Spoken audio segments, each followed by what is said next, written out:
Ready mix construction machinery limited एक और SME IPO जो कि थोड़ा सा प्रॉमिसिंग लग रहा है। एंड इस केस में लिस्टिंग गेन तो एक किस्म से गारंटेड है। जानते हैं इस कंपनी के बारे में एंड इसके आने वाले आईपीओ के बारे में। कहीं मत जाइए, चैनल को सब्सक्राइब कर लीजिए। सबसे पहले जानते हैं इस कंपनी के बारे में। रेडीमिक्स कंस्ट्रक्शन मशीनरी लिमिटेड ये कंपनी एक महाराष्ट्र बेस्ड कंपनी है। 2012 से इस बिजनेस में है। दैट मीन्स जिस बिजनेस में ये कंपनी है आज की डेट में इस कंपनी को यहाँ पर 12-13 साल का टाइम हो गया है। एंड जो ये कंपनी है, एंड अगर हम बात करें इस कंपनी के बिजनेस की, दैट ये कंपनी बिजनेस क्या करती है, तो यहाँ पर मैं आपको बता दूं दैट जो ये कंस्ट्रक्शन मटेरियल होता है, वो मटेरियल जो कंस्ट्रक्शन में यूज होता है उसको बनाने के लिए जो प्लांट्स लगते हैं, वहां पर जो इक्विपमेंट्स लगते हैं, उनकी ये कंपनी मैन्युफैक्चरर एंड सप्लायर है।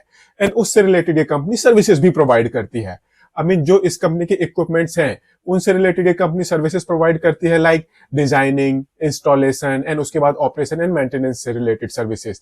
एंड इसी तरह की ये कंपनी काफी सारी सर्विसेज प्रोवाइड करती है। तो ये तो हो गया इस कंपनी का ओवरऑल बिजनेस। यहां पर आपको समझ में आ गया होगा दैट जिस बिजनेस वर्टिकल में कंपनी ऑपरेट कर रही है, basically it's a B2B segment.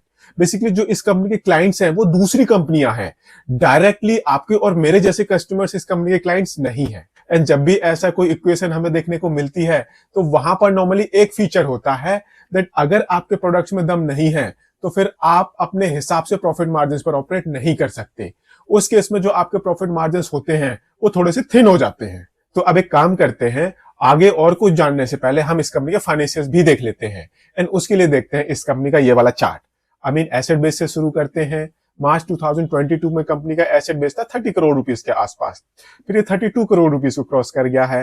फिर ये 39 करोड़ रुपीस के आसपास है। एंड इस साल के दिसंबर तक वो 52 करोड़ रुपीस के आसपास है। कोई बहुत बड़ा एसेट बेस नहीं है। Same applies to the revenue. March 2022 में कंपनी की रेवेन्यू थी 48 करोड़ रुपीस के आसपास। फिर ये 55 करोड़ रुपीस के आसपास पहुंच गई है। मार्च 2024 में ये 70 करोड़ रुपए के आसपास है। एंड इस साल टिल दिसंबर 2024 कंपनी ने सिर्फ 35 करोड़ रुपए की रेवेन्यू जनरेट करी है।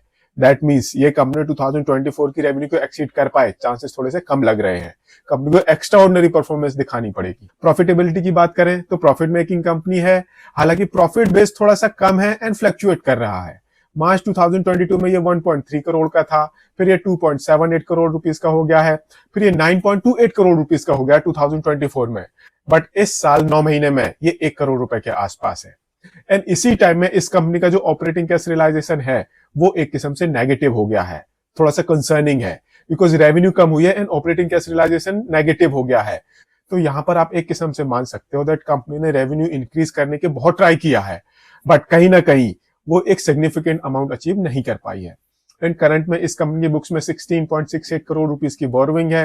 बिकॉज बिजनेस बढ़ाना है, आईपीओ लाना है, बिजनेस बढ़ाना है, तो कंपनी ने बहुत सारा लोन भी ले लिया है। एंड यही रीजन है, आप एसेट बेस देखो, सिग्निफिकेंट इंक्रीज देखने को मिल रहा है आपका, और लोन भी उतना ही इंक्रीज हुआ है। अब आप इस कंपनी के मार्जिन देखो। मार्च 2024 में ऑलमोस्ट 20% के एबिटा मार्जिन थे। 13% से ऊपर के कंपनी के पैट मार्जिन थे। ये B2B सेगमेंट वाली कंपनी है, ध्यान रखना इस बात को। रिटर्न ऑन इक्विटी थी 65% की, एंड रिटर्न ऑन इक्विटी थी 66% की, एंड ऑलमोस्ट 49% की इस कंपनी की रिटर्न ऑन कैपिटल एम्प्लॉयड थी। तो ये इस कंपनी के मार्जिन है। बेसिकली 2024 से पहले मार्जिन कम थे एंड उसके बाद भी मार्जिन कम हो गए हैं। तो जो 2024 की परफॉर्मेंस एक किस्म से दिख रही है, थोड़ी सी कंसर्निंग है। अब फिर से इस कंपनी के बिजनेस की बात करते हैं। बेसिकली जो कंस्ट्रक्शन मटेरियल से रिलेटेड जो प्लांट्स होते हैं, वहां पर जो इक्विपमेंट्स यूज होते हैं, ये कंपनी उनकी मैन्युफैक्चरर एंड सप्लायर है एंड उससे रिलेटेड सर्विसेज भी प्रोवाइड करती है। तो प्रोडक्ट वाइज इस कंपनी की अगर हम रेवेन्यू देखें तो ये चार्ट इस कंपनी की प्रोडक्ट वाइज रेवेन्यू दिखाता है। ऑब्वियसली ये नंबर्स लैक्स में हैं, तो आपको थोड़े से ज्यादा दिख रहे होंगे। बट जो इस कंपनी की मैक्सिमम रेवेन्यू है वो कहां से आती है? ड्राई मिक्स मोर्टार प्लांट से। दूसरी support equipment for ready mix concrete, फिर कस्टमाइज प्रोडक्ट्स, एंड इसके अलावा हाई कैपेसिटी शिलो। ये 4 प्रोडक्ट्स हैं इस कंपनी के जहां से मैक्सिमम रेवेन्यू आती है। ये जो कंपनी है अब B2B सेगमेंट में तो ऑपरेट कर रही है, तो जो इस कंपनी के कस्टमर्स हैं वो भी दूसरी कंपनियां होंगी। तो अगर आपके क्लाइंट्स कंपनियां हैं तो मान के चलो वो सारी की सारी कंपनियां एक ही सेक्टर से बिलोंग करें, चांसेस थोड़े से कम होते हैं। इस कंपनी के केस में भी ऐसा ही है। जो इस कंपनी के क्लाइंट्स हैं वो काफी सारे डिफरेंट सेक्टर से बिलोंग करते हैं। तो अगर हम इस कंपनी की जो रेवेन्यू है उसको सेक्टर वाइज डिवाइड करें तो इंडस्ट्री वाइज रेवेन्यू के लिए आप इस कंपनी का ये वाला चार्ट देखो। कंस्ट्रक्शन एंड बिल्डिंग मटेरियल जो इंडस्ट्री है वहां से इस कंपनी की मैक्सिमम रेवेन्यू आती है, वो 48% के आसपास है। देन कंक्रीट इंडस्ट्री दूसरे नंबर पर आती है, 27% के आसपास की रेवेन्यू है वहां से। सीमेंट इंडस्ट्री तीसरे नंबर पर आती है। एंड इसके अलावा और भी काफी सारी इंडस्ट्रीज है जहां से इस कंपनी के क्लाइंट्स पर्टेन करते हैं।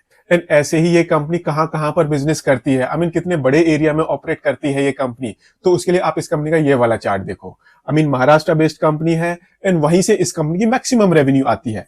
40% के आसपास रेवेन्यू आती है इस कंपनी की महाराष्ट्र से। फिर ऑलमोस्ट 14% रेवेन्यू आती है इस कंपनी की आंध्र प्रदेश से। 7% के आसपास रेवेन्यू आती है इस कंपनी की तेलंगाना से। अगेन 7% के आसपास रेवेन्यू आती है इस कंपनी की कर्नाटका से। हालांकि ये कंपनी बहुत सारे स्टेट्स में ऑपरेट करती है, बट ये कुछ मेजर स्टेट्स थे जहां से इस कंपनी की मैक्सिमम रेवेन्यू आती है। हमने इस कंपनी का बिजनेस देख लिया, कंपनी के फाइनेंशियल्स देख लिए। अब देखते हैं इस कंपनी का आईपीओ स्ट्रक्चर। आई मीन ये कंपनी अपना आईपीओ लेकर आ रही है 134.7 करोड़ रुपीस की वैल्यूएशन पर। 37.66 करोड़ रुपीस का इस कंपनी का इशू साइज है। ऑब्वियसली पूरा का पूरा फ्रेश इशू कंपोनेंट है। 121 से 123 रुपीस का प्राइस बैंड है। 1000 शेयर्स का लॉट साइज है। तो जो आपकी मिनिमम इन्वेस्टमेंट होगी ये होगी 1,23,000 रुपीस की। 6 फेब को आईपीओ ओपन होगा, 10 फेब को आईपीओ क्लोज हो जाएगा एंड 13 फेब को इस कंपनी की लिस्टिंग होगी। वैलेंटाइंस डे से एक दिन पहले इस कंपनी की लिस्टिंग होने वाली है। एंड इस आईपीओ के थ्रू जो भी पैसे इस कंपनी के पास आएंगे उन पैसों का ये कंपनी यूज करेगी डेट की रीपेमेंट के लिए। आई मीन जब हम इस कंपनी के फाइनेंशियल्स देख रहे थे तो वहां पर हमको दिख रहा था दैट एज कंपेयर टू मार्च 2024 इस कंपनी का जो डेट है वो सिग्निफिकेंटली इंक्रीज हो गया है। तो ये कंपनी इस आईपीओ के थ्रू अपने उस डेट को कम करेगी। थोड़े से पैसे यूज होंगे वर्किंग कैपिटल की मैनेजमेंट के लिए एंड उसके बाद थोड़े से पैसे यूज होंगे जनरल कॉर्पोरेट पर्पसेस के लिए, आईपीओ से रिलेटेड एक्सपेंसेस के लिए। तो अब क्वेश्चन आता है, क्या आपको इस कंपनी के आईपीओ को सब्सक्राइब करना चाहिए या नहीं? तो यहां पर मैं आपको सजेस्ट करूंगा, एसएमई कंपनी है, एक्स्ट्रा केयरफुल होकर अप्लाई करें। बट साथ ही साथ आई मीन जिस कंपनी को इस कंपनी ने अपना आईपीओ पार्टनर चूज किया है उसका ट्रैक रिकॉर्ड काफी जबरदस्त है। आई मीन आप एक किस्म से मान के चलो इस कंपनी का जो आईपीओ है उसको लिस्टिंग गेन काफी जबरदस्त होंगे एंड आईपीओ में सब्सक्रिप्शन भी काफी अच्छा मिलेगा।